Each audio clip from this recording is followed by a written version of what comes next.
Aujourd'hui, j'étais au cœur d'un souvenir. C'était l'été, une douce période où les journées sont plus longues et le jeu prend le dessus sur le temps qui passe. Mes grands frères et moi étions dehors pour nous amuser. Je devais avoir 4 ou 5 ans et mes frères 12-13 ans environ. Je me rappelle jouer en gardant un œil sur eux pour savoir quand il faudrait rentrer. Nous avons fini par retourner à la maison en oubliant l'heure du couvre-feu.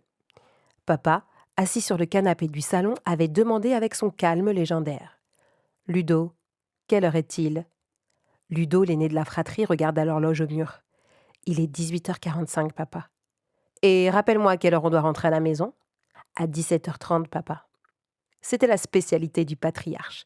Une belle démonstration par A plus B. Pas d'esclandre, pas de mot plus haut que l'autre. Tout dans un calme pesant. La sentence était tombée. Papa invita Ludo à aller chercher la règle, cette foutue règle en bois ancestrale qui se chargeait de remettre en place les esprits récalcitrants. Je n'avais jamais eu droit à cette sanction, j'étais bien trop petite. Mes frères, en revanche, connaissaient bien la punition. Ne me sentant pas concernée, je décidai de tourner les talons. Mais à ma grande surprise, mon père m'interpella. « Mademoiselle, où vas-tu ? La règle vaut aussi pour toi. Tu dois savoir quand rentrer à la maison, indépendamment de tes frères. Montre-moi tes mains. »« Quoi ? Moi ?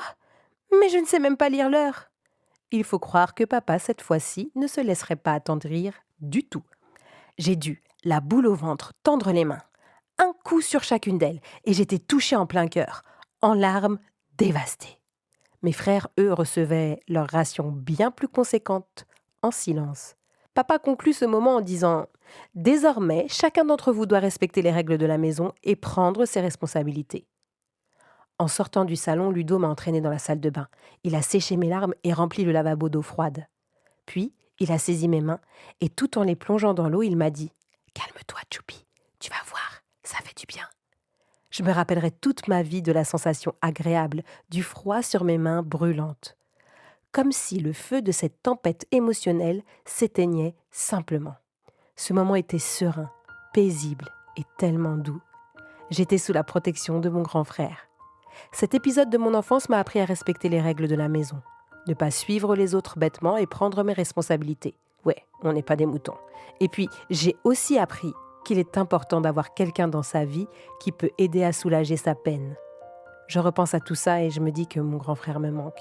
J'y repense car j'aurais tellement aimé aujourd'hui qu'il prenne mes mains et les plonge dans l'eau froide une nouvelle fois.